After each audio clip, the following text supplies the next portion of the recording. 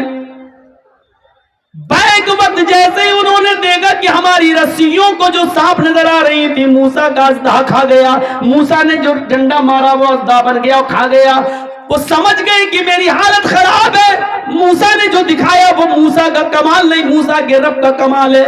ابھی تو وہ فرعون سے مانگ رہے تھے کہ کیا ہمیں کیا انعام دو گے, ہمیں کیا روپیہ پیسہ دولت زمین و جائیداد کیا دو گے, ابھی تو وہ یہ مانگ رہے تھے. لیکن جیسے ہی دیکھا کہ فرعون کی جادوگروں کی رسیوں کو جب موسیٰ کے اژدہے نے کھا لیا تو وہیں سے چیخ پڑے, آمنا برب العالمین رب موسیٰ و ہارون. فرعون کے سامنے چیخ پڑے, ہم ایمان لے آئے رب العالمین پر, ہم اللہ رب العالمین پر ایمان لائے, ہم اس رب پر ایمان لائے جو موسیٰ کا رب ہے, جو ہارون کا رب ہے. آمنا برب العالمین, ہم ایمان لائے رب العالمین پر, رب موسیٰ و ہارون, موسیٰ کے رب پر, ہارون کے رب پر. ایک جملہ یاد رکھنا, کیا لائے؟ ایمان. ابھی تک کافر تھے, اب ایمان لائے. اب ہم آپ کو دکھاتے ہیں ایمان جب لے آئے, بنیاد سے جب جڑ گئے تو ایمان لانے کے بعد ان جادوگروں کی طاقت کا حال دیکھیے کیا ہوتا ہے. ابھی تک ایمان نہیں تھا تو رسی کو سانپ بنا رہے ہیں, ایمان جب پیدا ہو گیا ان کے اندر تو اب کیا ہوا؟ فرعون نے دیکھا یہ تو پانسا ہی الٹ گیا ہے, ہم تو لائے تھے موسیٰ کے خلاف, یہ سب ہمارے خلاف ہو گئے, اب کیا ہوگا؟ اب کیا ہوگا؟ تو فرعون نے کہا, اے جادوگرو تم بہت بڑی غلطی کر رہے ہو, میری اجازت کے بغیر تم ایمان لے آئے, میری اجازت کے بغیر تم ایمان لے آئے, بہت غلط کام تم نے کیا ہے. سمجھ لو میں تمہیں ایک اور موقع دے رہا ہوں, ہارون و موسیٰ کے رب پر ایمان چھوڑ دو, لوٹ آؤ ہمارے پاس. انہی جادوگروں نے جو ایمان لے آئے, اب جواب کیا دیا فرعون کو, اس جواب کو دیکھو, اس میں ایمان کی طاقت چھلکتی ہوئی نظر آتی ہے. لن نؤثرک علی ما,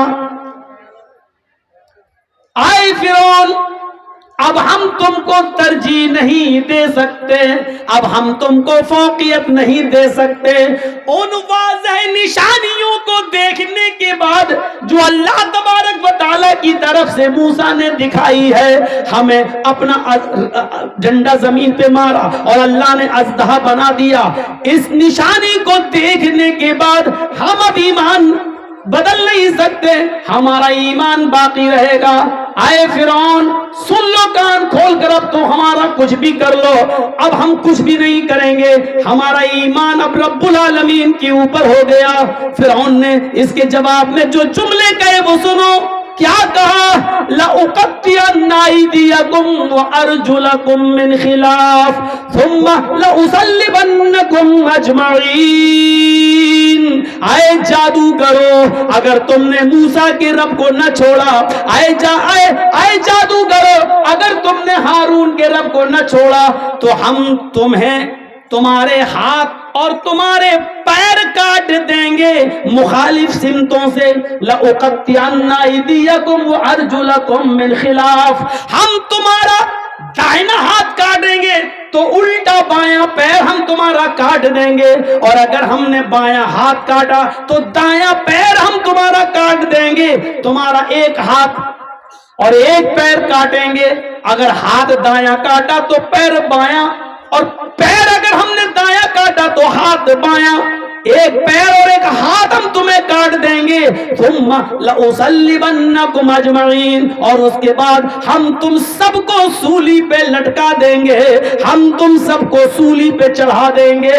اس کے جواب میں ایمان چونکہ پیدا ہو چکا تھا, فرعون سامنے تھا, فرعون کا لشکر سامنے تھا, لیکن اس کے باوجود جب ایمان پیدا ہو گیا تو اس کے جواب میں انہوں نے کیا کہا؟ فرعون کے جادوگروں نے جو ایمان لائے کیا کہا؟ فَقْضِ مَا أَنْتَ قَاضِ, فقضی ما انت قاضن، اے فرعون تجھے جو کرنا ہے کر، میرا ہاتھ کاٹنا ہے کاٹ، میرا پیر کاٹنا ہے کاٹ، مجھے سولی پہ چڑھانا چڑھا دے، مجھے پھانسی دینا ہے پھانسی دے دے، انت قاضن تو قاضی ہے، تو جج ہے، تو جو چاہے کر، تجھے اختیار ہے کر لے، لیکن اتنا یاد رکھنا انما تقضی هذه الحیات الدنیا، تو صرف دنیا کی زندگی کا فیصلہ کر سکتا ہے، آخرت کی زندگی کا فیصلہ تو نہیں کر سکتا، آخرت میں تو میرا رب میرے ساتھ ہے ہی، اس لیے تجھے دنیا میں جو کرنا ہو کر لے۔ جو ابھی فرعون کے قریب ہونا چاہتے تھے، فرعون سے انعام مانگ رہے تھے، لیکن موسیٰ پر ایمان لائے، اور ایمان لانے کے بعد ان کی طاقت کا حال یہ ہو گیا کہ نہ وہ فرعون سے ڈرے، نہ فرعون کے لشکر سے ڈرے، فرعون نے ان کا ہاتھ کاٹا کٹوا لیا، ان کا پیر کاٹا کٹوا لیا، ان کو سولی پہ لٹکایا لٹک گئے، لیکن پھر اللہ پر جو ایمان لا چکے تھے اس کو بدلا نہیں، پھر رب موسیٰ اور ہارون کے رب پر ایمان چھوڑا نہیں۔ ایمان یہ ہوتا ہے، اور ایمان کی طاقت یہ ہوتی ہے۔ کیا ہمارے پاس ایمان کی طاقت ہے؟ یہ ہم اپنی سوسائٹی پر نظر ڈالیں، ہم اپنے منظر پر نظر ڈالیں، ہم اپنے سماج پر نظر ڈالیں اور دیکھیں کہ کتنا ایمان ہے ہمارے اندر، کتنے پرسنٹ ہم مسلمان ہیں۔ ہم اپنی زندگیوں پہ بھی تو نظر ڈالیں۔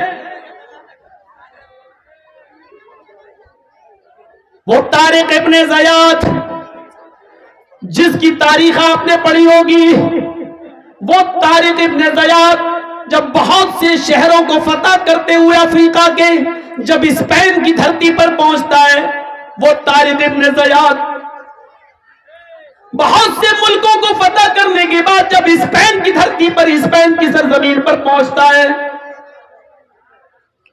تو تمام لشکر والوں کا، جو طارق ابن زیاد کی فوج تھی، تمام اس فوج کے بارے میں حکم دیتا ہے کہ کشتیوں میں آگ لگا دو۔ سمندر سے راستہ پار کرتے ہوئے اسپین میں گھستے ہیں طارق ابن زیاد، اور جب اسپین پہنچ جاتے ہیں تو جو فوج کشتیوں میں آئی تھی، ناؤ پہ آئی تھی، طارق ابن زیاد نے حکم دیا ساری کشتیوں کو جلا دو۔ لوگوں نے کہا یہ کیا کر رہے ہیں آپ، کیوں جلا دیں؟ فرمایا اب یا تو اس دھرتی کے اوپر اللہ کے اسلام کا جھنڈا گڑے گا یا ہم مریں گے، دو ہی راستے ہیں۔ اے فوجیوں تمہارے پاس، اے مسلمانوں تمہارے پاس، ہم یہاں یا تو اللہ کے قانون کا نفاذ کریں گے یا مریں گے، بھاگنے کا کوئی راستہ نہیں ہے، اس لیے ہم نے کشتیاں جلوا دی ہیں۔ اب نہ کوئی بھاگ سکتا ہے نہ کوئی فرار ہو سکتا ہے، اب اس ملک میں رہنا ہے تو اللہ کے اسلام کا جھنڈا لہرانا ہے یا پھر جہاد کر کے ہمیں مر جانا ہے۔ ہمارے پاس دو ہی راستے ہیں، زندہ رہنا ہے تو اسلام نافذ کرو، نہیں تو لڑ کے مر جاؤ۔